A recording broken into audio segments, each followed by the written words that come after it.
Alors la première vous est posée par Alex Lohman qui s'interroge sur l'une de vos analyses concernant les effets positifs de la sortie de l'euro et notamment sur une dévaluation du franc par rapport à l'euro.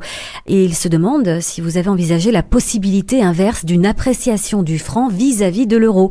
Est-ce que ce scénario ne remettrait pas en cause vos thèses ? C'est une critique qu'on m'avait rarement faite, jamais faite, donc je l'accueille bien volontiers, c'est la première fois qu'on me dit ça.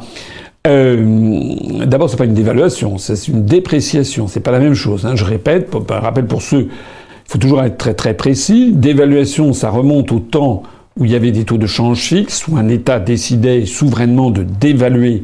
Par exemple, c'est ce qu'avait fait la France en août 69, avait dévalué de 11,5 ou 11,7% le franc français. Donc c'était une décision souveraine, c'était d'un seul coup on descendait. Les termes d'appréciation ou d'appréciation ou de dépréciation, eux, datent du temps depuis les accords du Plaza qui ont fait suite à la décision des États-Unis de rompre avec les accords de Bretton Woods en 71, le 15 août 71. Depuis lors, on a des monnaies qui sont cotées quotidiennement sur les marchés financiers mondiaux. Quand je dis quotidiennement, ça varie toutes les nanosecondes. C'est vraiment les changes qui bougent à tout instant. Et donc, il s'agit, lorsqu'une monnaie se déprécie, c'est une dépréciation et ça échappe assez largement, pas entièrement, mais assez largement aux États. Il y a des banques centrales qui peuvent intervenir quand même pour racheter une monnaie, la monnaie nationale, s'ils estiment qu'elle est en train de se déprécier trop, ou pour la vente si elle est en train de trop s'apprécier. Mais on ne lutte pas non plus contre l'océan. C'est-à-dire que s'il y a des grands mouvements de fonds, une banque centrale nationale ne peut pas s'opposer à une forte dépréciation. Alors la question qui m'est posée, c'était donc est-ce que si on sortait le franc de l'euro, est-ce qu'au lieu de se déprécier, le franc s'apprécierait ? S'apprécierait ou se déprécierait par rapport à quoi ? Je précise, c'est une évidence, mais il faut quand même bien le rappeler pour que les gens aient bien ça à l'esprit, que le jour où la France sortira de l'euro restant ne sera plus le même. Ça sera l'euro sans le franc. C'est important. Donc ça sera une espèce d'euro rémanent. La deuxième chose au passage, c'est que la durée de vie de cet euro-là sera limitée. Parce que très probablement, on aura dans la foulée la sortie de l'Italie, de l'Espagne, de la Grèce, du Portugal. Très probablement. Et en fait, assez rapidement, la désagrégation de l'euro. Mais restons sur le principe que le franc sorte de l'euro, qui est un euro rémanent. Quand on parle d'une dépréciation, comme je l'ai dit, de l'ordre de 10%, c'est par rapport à la valeur actuelle de l'euro vis-à-vis du dollar. C'est ça que ça veut dire. Ça veut dire effectivement que l'euro se déprécierait, le franc nouveau se déprécierait de l'ordre de 10%. Pourquoi j'ai dit 10%? C'est pas vrai qu'il ait dit.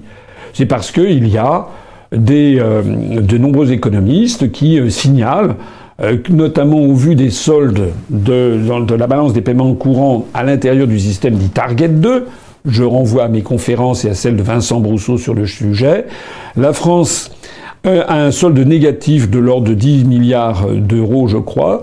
Ça permet aux économistes d'anticiper que la dépréciation serait de l'ordre d'une dizaine de %.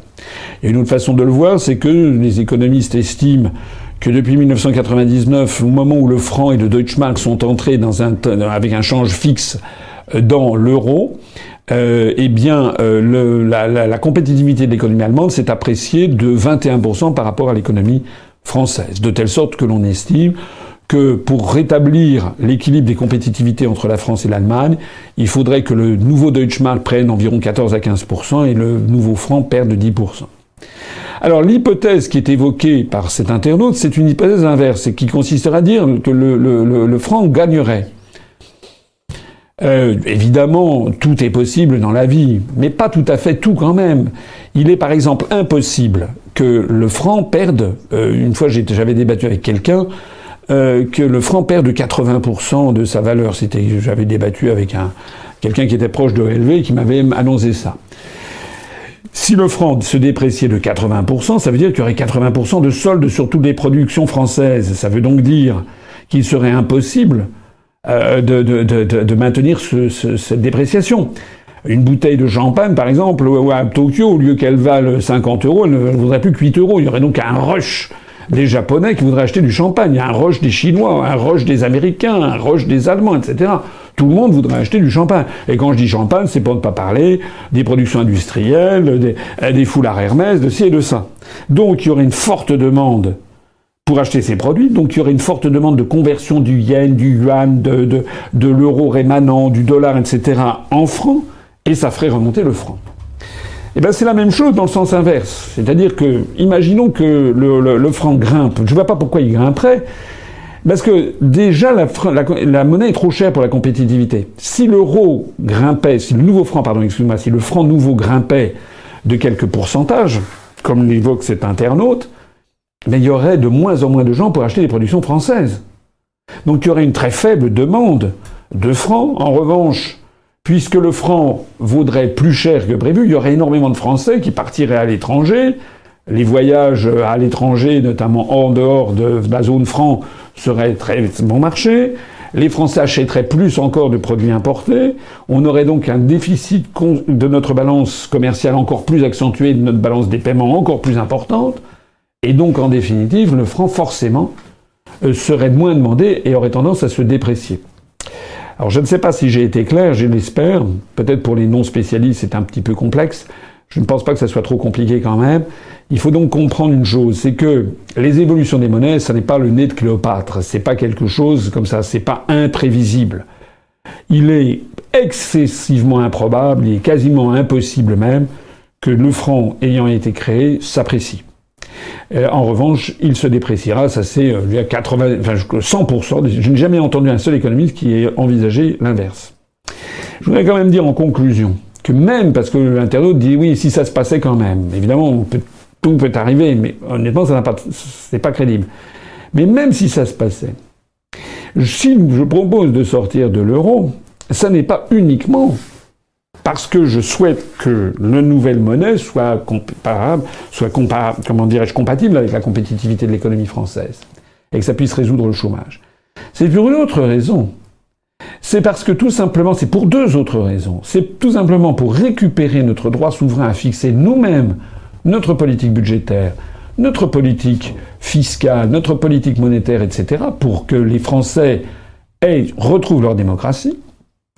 Et c'est aussi pour une autre raison, c'est parce que, je renvoie l'internaute à mes analyses, l'euro n'est pas viable. L'euro va s'effondrer.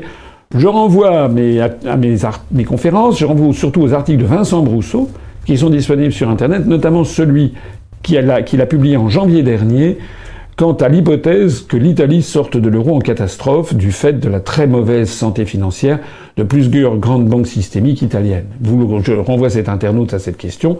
L'euro explosera. Nul ne sait le jour ni l'heure, c'est comme dans les Saintes Écritures, mais l'euro explosera. On a intérêt à être sorti avant, plutôt que d'être là pendant que l'euro explose.